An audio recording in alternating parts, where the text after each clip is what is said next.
கர்த்தருடைய பரிசுத்தமான நாமம் மகிமைப்படுவதாக.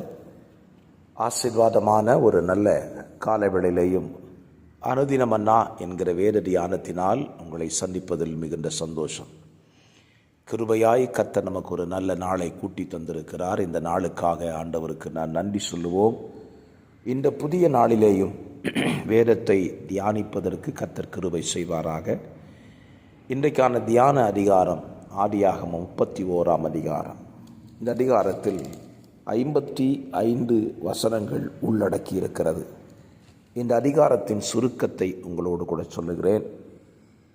யாக்கோபு தன்னுடைய மாமனுடைய வீட்டிலிருந்து அவர்களை விட்டு பிரிய வேண்டும் என்கிறதான வார்த்தையை தேவனிடத்தில் பெற்றுக்கொள்ளுகிறான். லாபானின் முகம் மாறுபடுகிறதை யாக்கோபு கண்டு தன் மனைவிகளிடத்தில் அழைத்து அவர்களிடத்தில் பேசுகிறான். அவர்கள் அவன் வார்த்தைக்கு செவி கொடுத்து இரவோடு இரவாக அவர்கள் லாபானை விட்டு புறப்பட்டு வருகிறார்கள். யாக்கோபு போன 3ஆவது நாளிலே லாபான் இதை அறிந்து அவனை பின்தொடர்ந்து வருகிறான்.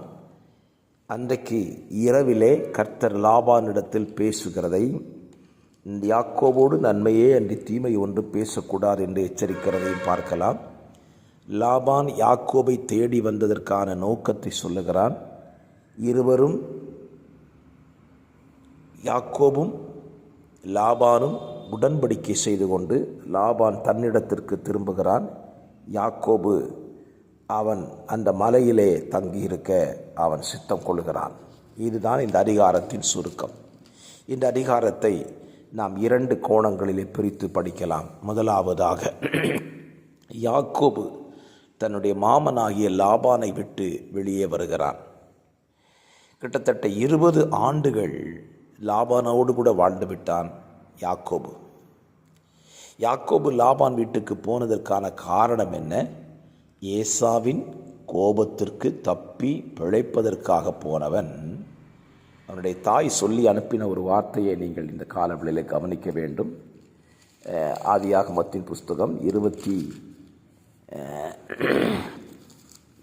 அதிகாரத்தின் கடைசி வார்த்தை, ரெபேக்காள் ஈசாக்கை நோக்கி, ஏத்தின் குமாரத்திகள் நிமித்தம் எனக்கு உயிர் வெறுப்பாயிருக்கிறது. இது தேசத்தின் பெண்களாகிய ஏத்தின் குமாரத்தில் யாக்கோபு ஒரு பெண்ணை கொள்வானானால் என் உயிர் இருந்து ஆவதென்ன?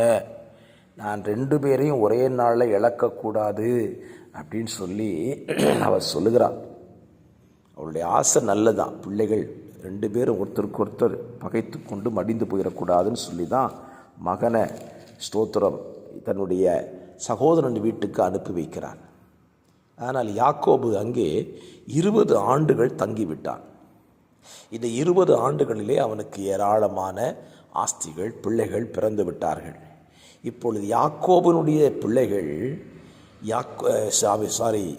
லாபானுடைய பிள்ளைகள் யாக்கோபை பார்க்கும் பொழுது, தன்னிடத்திற்கு வெறுமையாய் வந்தவன் இவ்வளவு ஆஸ்தியுள்ளவனாய் மாறினானே என்கிற நினைக்கும் பொழுது அவர்களுக்கு அதில் மிகுந்த வருத்தம் உண்டாயிற்று. யாக்கோபுக்கும் அது பிரச்சனை தான்.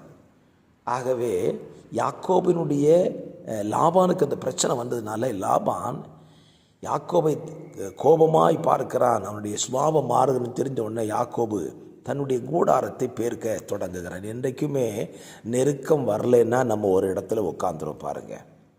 நம்ம நெருக்கம் வர்றதுனால தான் இயேசுவையே தேடுதோம். நமக்கு நெருக்கமே இல்லைன்னு வச்சுக்கோமே, நம்ம யாரை தேட மாட்டோம்? இயேசுவை தேடுவதற்கான வாய்ப்புகள் மிக குறைவு. ஸ்தோத்திரம். நமக்கு எல்லாமே இருக்குன்னா நம்ம ஏன் இயேசுவை தேட போகிறோம்? தேட மாட்டோம். யாக்கோபு 20 ஆண்டுகள் அவனுக்கு குழந்தை கிடைச்சது, ஆடுக்கு ஆடு கிடைச்சது, எல்லாமே கிடைச்சது. அங்கே கர்த்தர் ஒரு நெருக்கத்தை அனுமதிக்கிறார். யாக்கோபுக்கு இந்த நெருக்கத்தை அனுமதித்தது கர்த்தர் என்று சொல்லுவேன். ஏன்? கர்த்தருடைய நோக்கம் லாபானை ஆசீர்வதித்து லாபான் பெரிய ஆளாகிறது இல்லை. யாக்கோபை ஆசீர்வதித்து யாக்கோபு ஒரு தேசமாக மாற வேண்டும் என்பது தேவத்திட்டம். அதனாலே நெருக்கத்தை கொடுத்து யாக்கோபை வெளியே கொண்டு வருகிறார். இந்த காலவேளையிலே உங்கள் வாழ்க்கையில் நீங்கள் நெருக்கப்படுகிறீங்கன்னா கர்த்தர் ஏதோ ஒரு காரியத்தை உங்களுக்கு செய்ய போகிறார். ஆகவே நீங்கள் அந்த நெருக்கத்தை குறித்து வருத்தப்படாதபடி அந்த நெருக்கம் எதனால் வந்தது என்பதை கண்டறிந்து அந்த இடத்துலேருந்து நீங்கள் வெளியே வந்துட்டீங்கன்னா கர்த்தர் உங்களை ஆசீர்வதிக்க உண்மை உள்ளவராக இருக்கிறார். யாக்கோபு நெருக்கப்பட்டான், அவன் அந்த இடத்த விட்டு வெளியே வந்தான் பாருங்கள். அதுக்கப்புறம் தான் யாக்கோபை ஆண்டவர் இஸ்ரவேலாய் மாற்றுகிற சம்பவமே நடக்க போகிறது. ஒருவேளை யாக்கோபு லாபானுடைய வீடே தனக்கு தஞ்சம்னு இருந்திருந்தான்னா எப்படி ஆயிருப்பான்? அவன் லாபானை போலவே மாறியிருப்பான். லாபானுடைய வாழ்க்கை என்ன நமக்கு நல்லா தெரியும். அவன் சொரூபத்தை வைத்து வணங்கினவன். நாம் நாளைக்கு அந்த காரியத்தை சிந்திக்கலாம். சொரூபத்தை வைத்து வணங்கினவனாய் யாக்கோபு மாறி இருக்க வேண்டும். ஆனால் கர்த்தர் அதை விரும்பலை. என்னை கேட்கிற கர்த்தருடைய பிள்ளைகளே, இந்த காலவேளையில் உங்களை கர்த்தர் சில சூழ்நிலைகளை விட்டு பிரிக்கும்படியாகவே சில நெருக்கத்தை அனுமதிக்கலாம். ஆகவே அதை புரிந்து கொள்ளுங்கள். அந்த நெருக்கம் தேவனால் வந்ததா அல்லது நம்மால் வந்ததா அல்லது சத்துரு இந்த நெருக்கத்தை கொடுத்திருக்கிறான் நான் புரிந்து கொண்டு நீங்கள் செயல்படுவீர்களானால் நிச்சயமாகவே உங்களுக்கு ஒரு ஆசீர்வாதம் கிடைக்கும். யாக்கோபை கர்த்தர் லாபானுடைய வீட்டை விட்டு 16 விட்டு புறப்பட பண்ணினார். அவன் வாழ்க்கையின் ஆசீர்வாதத்தின் தொடக்கத்தின் காரியமாக அது அமைந்து விட்டது. ஆமென். இந்த காலவெளியிலேயும் உங்கள் வாழ்க்கையை யோசித்து பாருங்கள்.